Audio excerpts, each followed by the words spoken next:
Dr. Alan Manasseh, who is the Director of Media and Communications, Chibok Area Development Association of the Chibok community. And also joining us tonight is Dr. Emmanuel Shehu Usman, who is one of the founding members of the Bring Back Our Girls movement.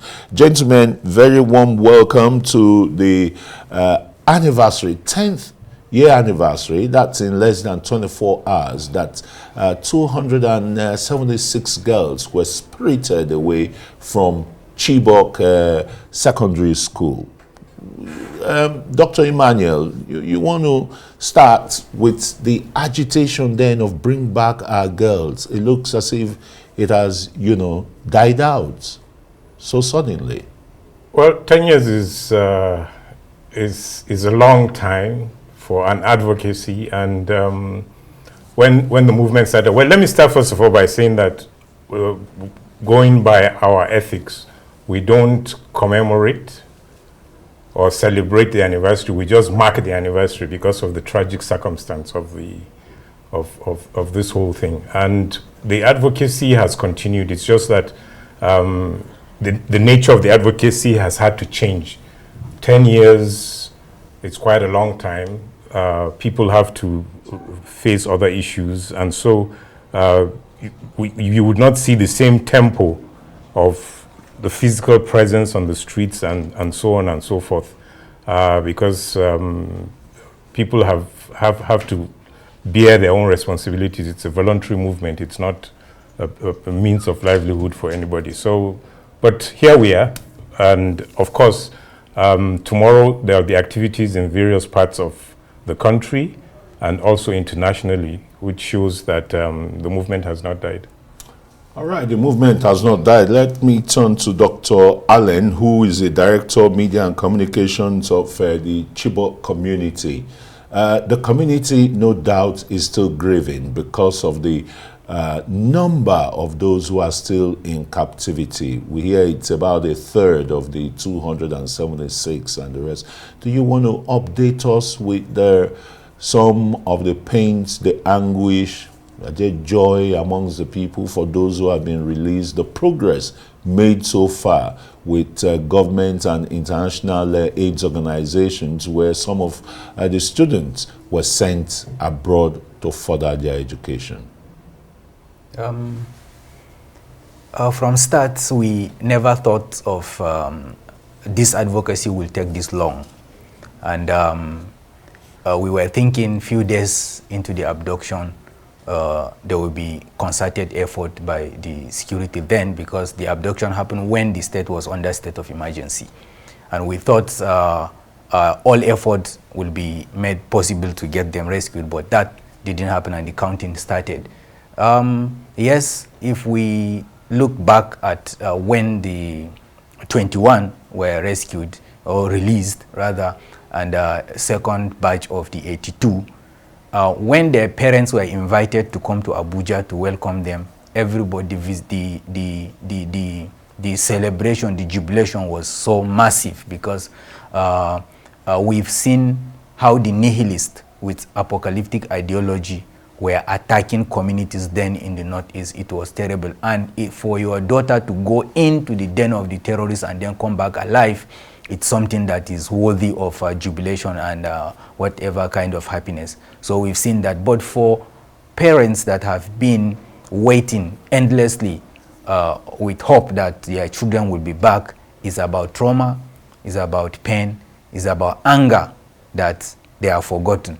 And why anger is because we were expecting that since there were possibility of getting them rescued, and when the first escaped, Amina Ali, and the two batch of the girls were released, they were so hopeful that not long from then there will be progress on the rest of the girls, and the government keep promising that we are doing everything to get them back, but then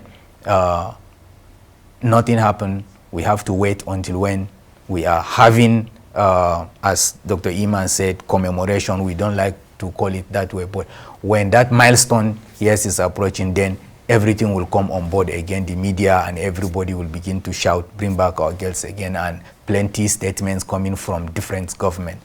As it is, the parents are demanding for accountability and closure into this matter. Okay, let me stay with you because just recently some of the freed Chibok girls who are in the American university were on Arise TV, and they talk about the pains, the stigmatization even from their own community for those of them who had children with these terrorist group, you know, that they are fathering. Is the issue that the Borno State government is not really taking good care of them? How far is that true? Because we saw the minister or the Commissioner for Information and Women's Affairs saying that no, they have helped in rehabilitating and giving them, you know, new skills to learn. How far is that? That is not true, because the girls that the Commissioner of Information in Borno is talking about are the girls that recently escaped on different dates, and they were, rescued and brought back to civilization by the help of the military.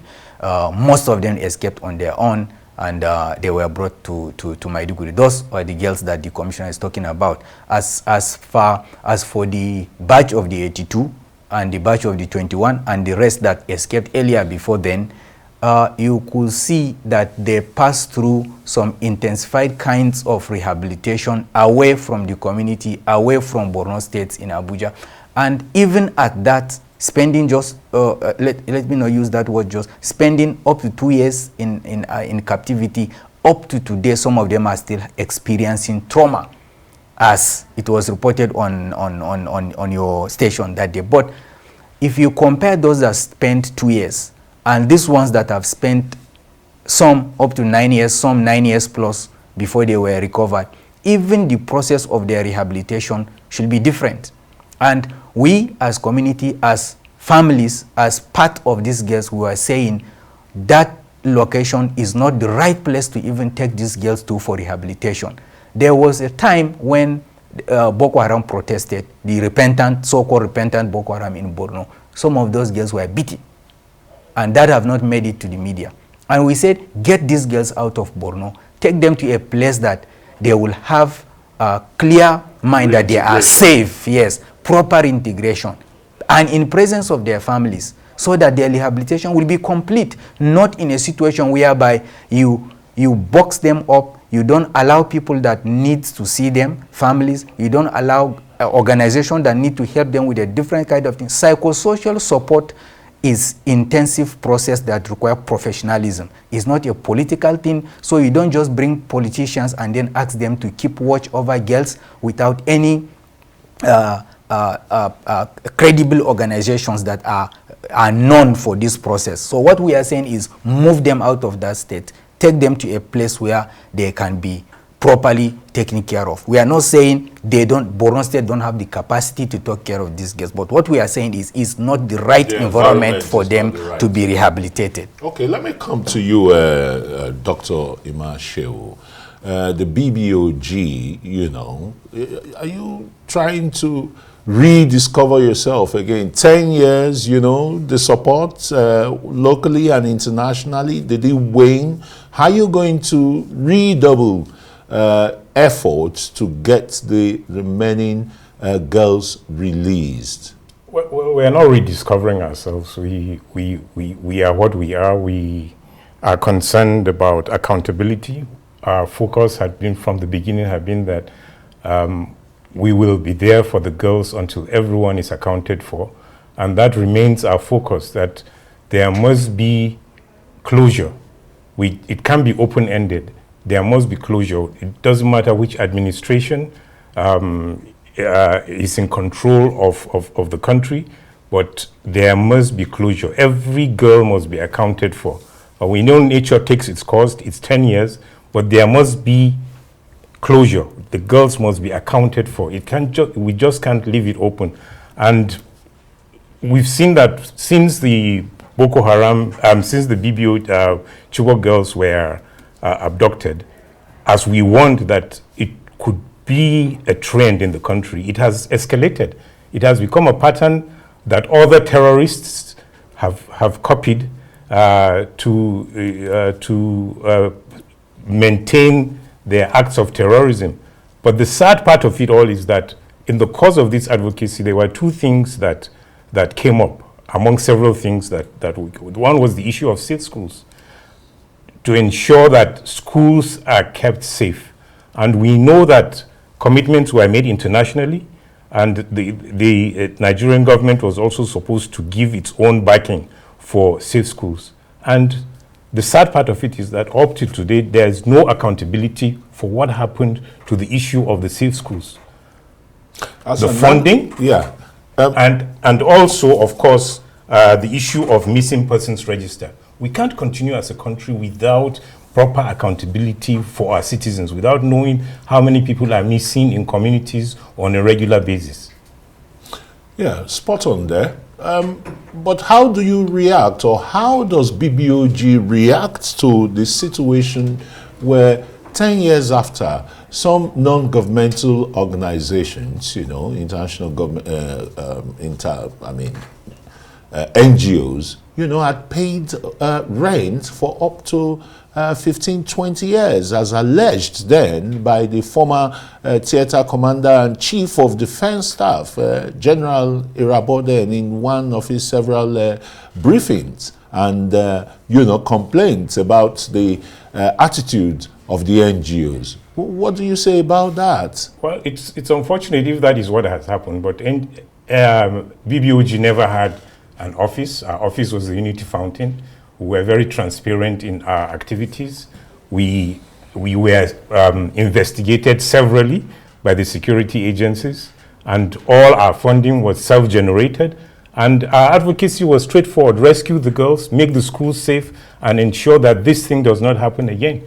So that accusation does not affect us. Our credibility remains intact. In fact, we won international awards because of our advocacy, to underscore the level of our transparency, and the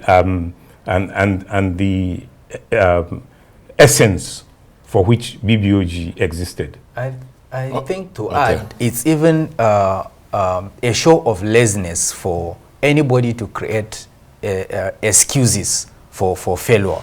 If at all some organizations are being their activities are being suspicious or everything, these people are the custodian of the intelligence. They are responsible for prosecuting the war on terror. So it's the buck stop on their table to expose anyone, be it individual or organization, that is inclined towards being sympathetic to terrorism or supporting terrorism in any way. So what our call have been is intensify action, rescue the Chibok girls and all other ones that are abducted without names, and then ensure that our country is safe. That was our call. We made it very clear, and in the Citizens Charter to End Terrorism that we've designed and made it available to all the security agencies and the government of Nigeria, it was explicitly stated what are the steps Nigeria needs to take to ensure that we rid our country of terrorism. That was not given the needed attention. Okay, I'll still stay with you, Dr. Allen. What then, or would you agree, as some watchers have alleged, that there are some political and religious dimension to the Chibok girls' abduction? We've been hearing that from start, and we asked this question: what is the concern of a child that was sent to school by poor parents and was abducted without their consent, without the consent of their parents, with anything political?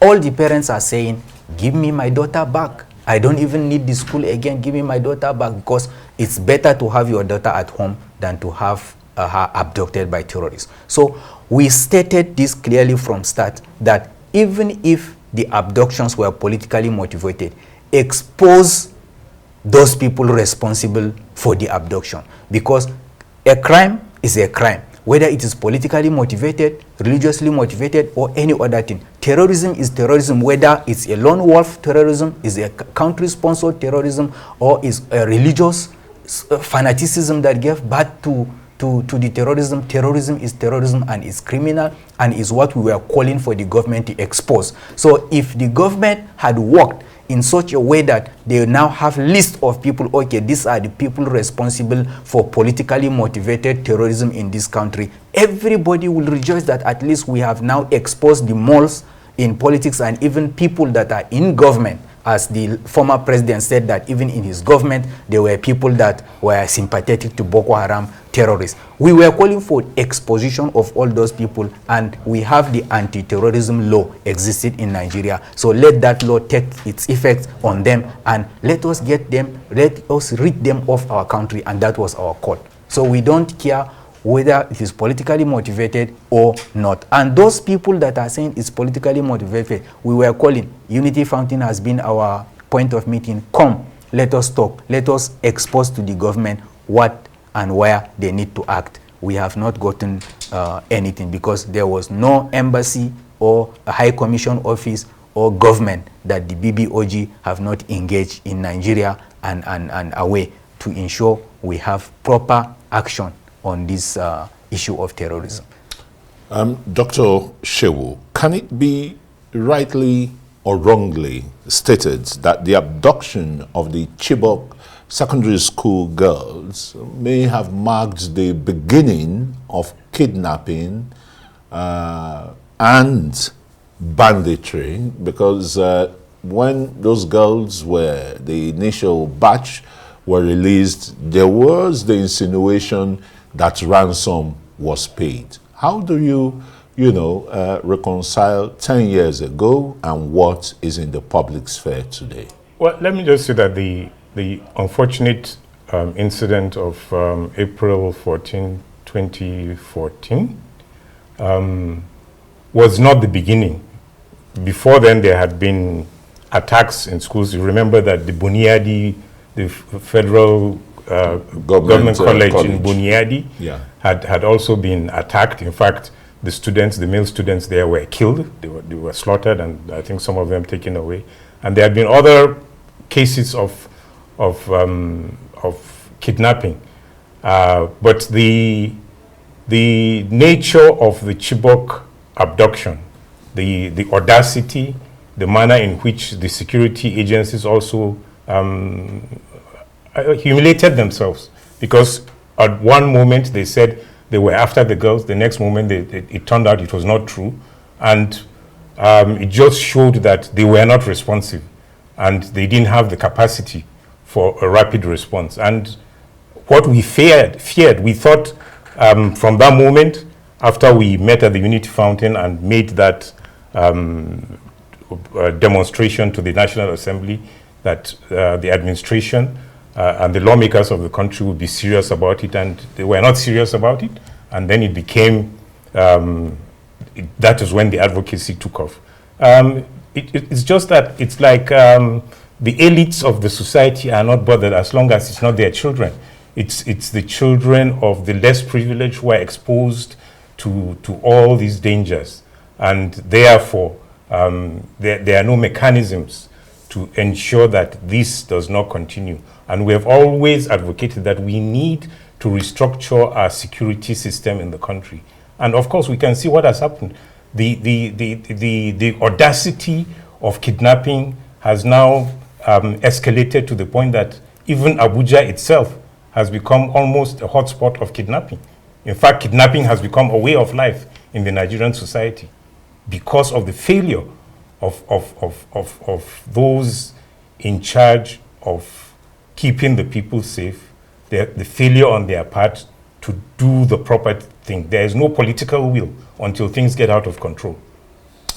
No political will. Dr. Allen, is there a reluctance then on the part of governments, I mean, I'm talking whether federal, state, or local governments and the rest, to rescue those in captivity? And what kind of international cooperation should, the Nigerian government be seeking at this time? I think, yes, I can agree with what Prof just said. It was an attitude that we couldn't understand. Girls were taken from school, the community mobilized and said we are going after them. And the military came and said, no, this one is is tantamount to suicide. You can't go. We are mobilizing, we'll go after. And the counting started. While we were busy in Chibok trying to set up crisis monitoring decks to get the details of the girls that were abducted, we saw an announcement coming up on TV that all the girls were rescued, remaining 8 or 9 by the military. I think that was the report Prof is trying to say. And if truly we were a serious country that was to get to a level of anger to prove to terrorists that yes, this is a sovereign nation and we are not for turning, that was the right point to prove to them that this is enough is enough. Because if 49 children were killed in Buniadi and about 70 were massacred on the assembly ground in Potiskum in Yobe State, now we have 276 abducted in Chibok. Every kind of anger in government supposed to have been triggered to a level where we can go all out, cordon, search, rescue these girls and annihilate the terrorists. That didn't happen and the terrorists got emboldened. They got emboldened and the next thing, while we were busy campaigning that action need to be taken, these girls are staying for too long, we started seeing excuses that the terrorists supposed to have been providing coming from people that were in government. No, the girls have been married off, the girls don't want to come back, as if they were interviewed and that was their point. Up to a point that the first girl escaped and we say, okay, now see, proof of life, one had escaped. What then is another excuse? Nothing was done, then Dapchi happened. Sadly, when Dapchi happened, you as a nation agreed and negotiated that, okay, you are bringing our girls back and we will allow you a safe corridor to pass after you drop them. 6 were stampeded upon, they died. 1 was kept behind, Leah Sheribu. And then you folded your hand as a government without any iota of accountability and still allowed the terrorists the safe corridor to pass without any consequence. Why wouldn't the terrorists get emboldened? They got emboldened and the next thing we saw in Kagara, the next in Kankara, the next in Baptist school in Kaduna, and it continued. Today, we don't even have exact record of our children and students that have been abducted from school and are in terrorist den. We don't have that record. It's a shame that we are in this location, we are in this position today, and still, as if we have not learned that even in 2024, they can still have that boldness to come to Kaduna and abduct children. And we are still talking about negotiating with terrorists. And if you check even in that report, you can see the military chiefs coming out to provide excuses that the children have been taken to a very difficult terrain to access. Who provides such excuse for terrorism? There should be no excuse. Yes, there shouldn't be any excuse as Dr. Allen is posited. But Dr. Shehu, finally, what new energy can be brought to free all those in captivity now? Well, I was going through my phone the other day and I saw the picture of the president, the current president, with a poster of Bring Back Our Girls at the beginning of Bring Back Our Girls. And this is just a reminder to the president that you have a responsibility to ensure that there is a closure on this issue, even for the simple fact that you held that Bring Back Our Girls poster. Yeah. Well, I'm sure government is doing everything in its ambit to free all those in captivity. But I want to thank you, gentlemen. Dr. Iman Usman Shehu is the pioneer member of the BBOG Bring Back Our Girls campaign. And Dr. Allen Manasseh is the Director of Media and Communications of the Chibok community. Thanks so very much for coming to speak to us on the 10th anniversary, the eve of the 10th anniversary of the abduction of the Chibok girls, secondary school girls.